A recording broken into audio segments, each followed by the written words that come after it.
What's going on, guys? It's James with ProjectRE, and welcome back to the Hatchet house. We just sold this property for $1.1 million, and if you remember back, this thing was completely overgrown.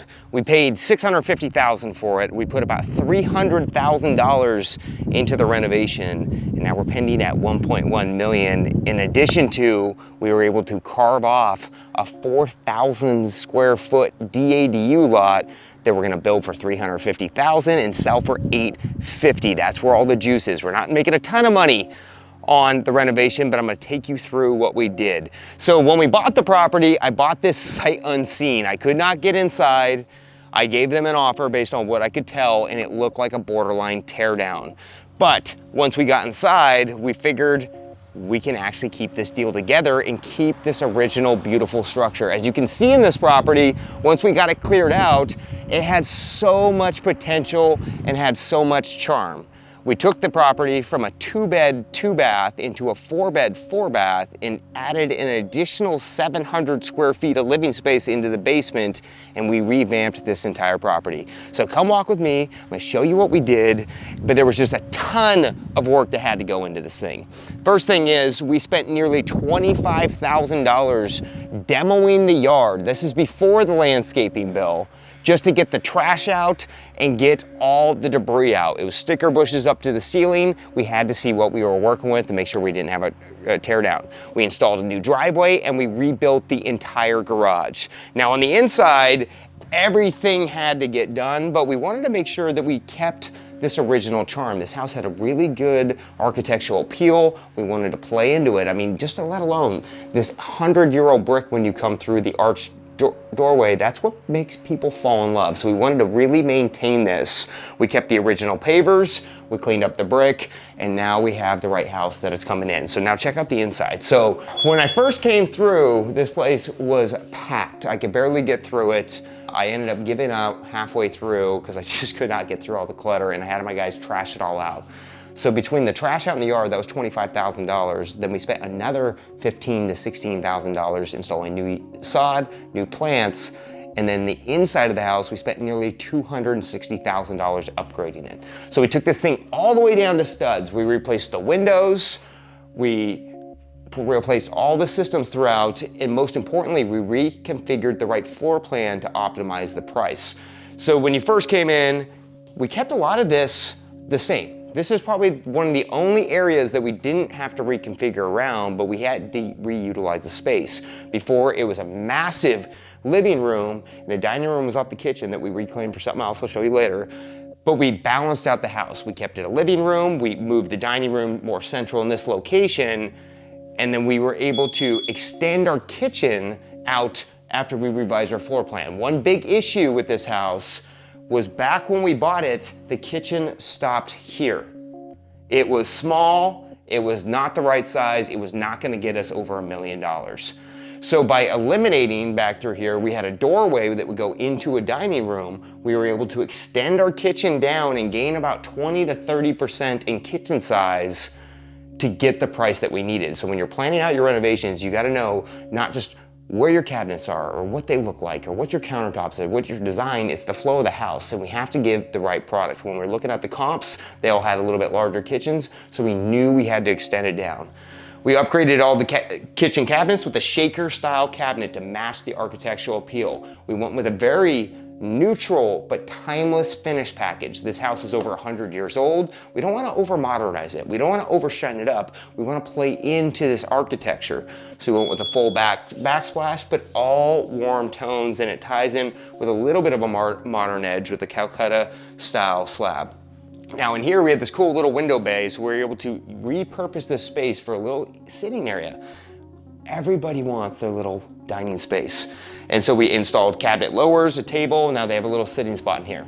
Now over in this section, but before we go over here, look at this beautiful fireplace, guys. I see way too many times people just rip out old crappy fireplaces and they put in new modern. This brick was toast. We were not gonna be able to fix it. We were not gonna be able to bring it all back together because it had this cool plaster with some tile in there.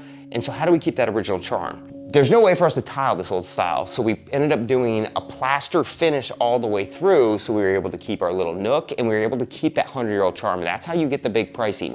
When we renovate homes, we don't want to rip the soul out of these houses. So that fireplace, it turned out absolutely killer. Now on the main floor before, we had this weird little bathroom that was about half the size, a bedroom that was packed full of stuff, and then an oversized dining room in here. So we closed off that space off the kitchen, and we were able to create 2 bedrooms and a bathroom on the main floor. And that's what we needed to get the value out of the home.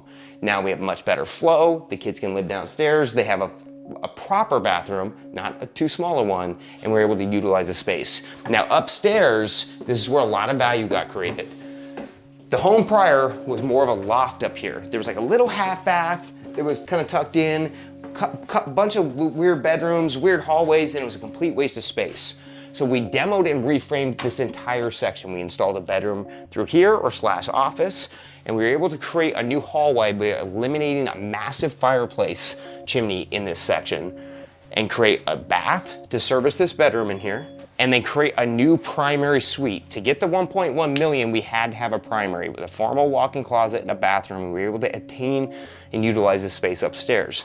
We installed a walk-in closet, new bedroom, and then because of how the house was laid out, we got this oversized bathroom, linen closet, double vanity sink, and then we got a nice sized shower with an oversized window to make it feel airier and taller in here.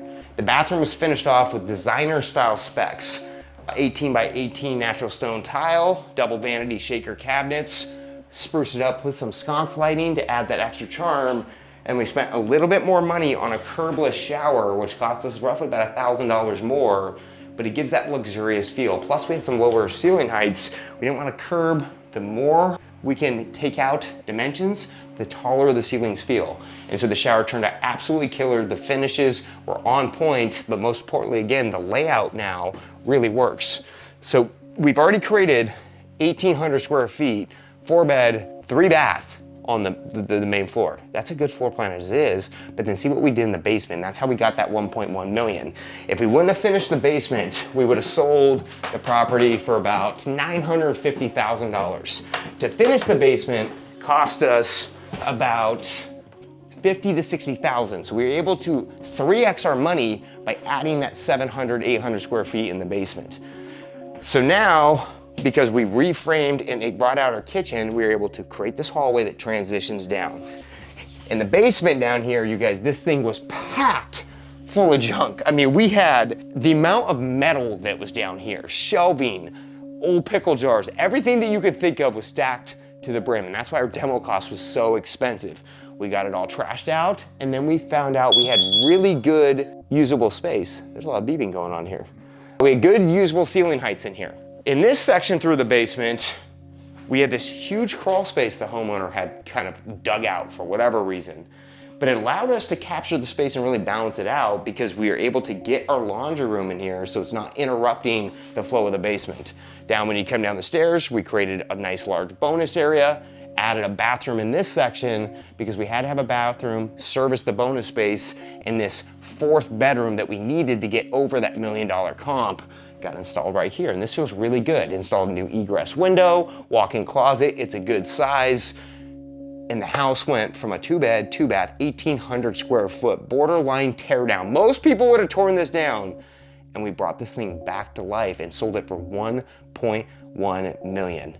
Now the real juice in the deal is how we carved off the lot, where we're gonna spend about $350,000 building a 3-bed, 2.5-bath DADU with a 1-car garage on a 4,000 square foot lot that we're gonna be able to sell for $850,000. So the house, I think our team nailed. We hit the right floor plan, the right specs, it looks awesome, which got us that premium price, but most importantly, we took off that backyard to give to our DADU. We had to nail the landscaping plan. So this place was overgrown, it was tired. Let's go take a look at what we had to do to get this optimal price. Just because you can build in the backyard doesn't mean that it's always a good idea. You want to make sure that you have the right layout and the right spaces so you don't affect too much of this value. If we wouldn't have done the landscaping the way we did, we could have sold this house for 150, 200 grand less. So it's really important to nail it. So let's take a look. We spent nearly 20% of the whole budget on landscaping and trash out.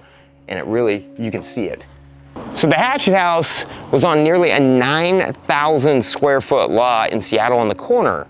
This made a perfect layout for a DADU. But again, when we're renovating houses and we're bringing them back to life, we gotta bring the yard back to life, and we gotta make sure that people can envision how they're gonna live here.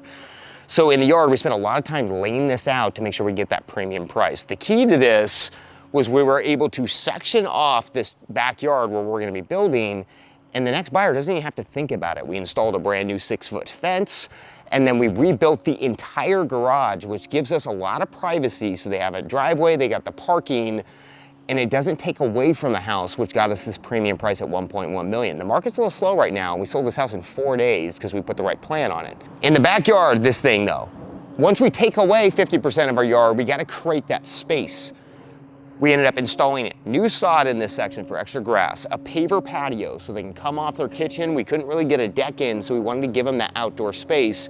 And we wrapped all new sod around the back and fully fenced this in to give it that privacy, because we can make this yard that's a little bit smaller feel a lot bigger. Anytime that you can fence it in, you can close it in, you can add in greenery, add in the grass, that's where people are gonna be able to live a little bit better. By not having the fences in, it would have looked terrible in the back, they would have seen the backyard, but then not having the fence in the front would have just made the yard feel less defined. The more we define this space, the more usable it feels for that buyer. And that's how we got the big price. So make sure that you don't, you guys, one of the biggest mistakes flippers make is A, ripping out the charm, but B, they skimp out on their landscaping. And the landscaping, especially when you got a sunny day like this in Seattle, you gotta nail it. Now in the front, how do we control the cost? Because we spent a ton of money back there, about $4,000 on a paver patio, about $7,000 in sod, all new mulch and plants, and then we had this that was completely overgrown. So how do we control our costs? We ended up clearing out this whole section, blowing in all new bark, and then we strategically added in plants just to give it enough of that border, because it really enhanced the curb appeal of the house, but we didn't have to spend a ton of money on these plants. We probably have like $1,500 in plants here, and it got us what we needed. We threw a little bit of sod in the front yard that needs to be watered, and it pops out that front with the greenery. So when you're flipping houses, you guys, especially if you're gonna do any kind of development, don't forget to max out the yard, because if you really nail the yard and you max it out, you're gonna max out your price. For more videos before and after how we turn these things around, make sure you like and subscribe to ProjectRE, and we'll see you on our next project.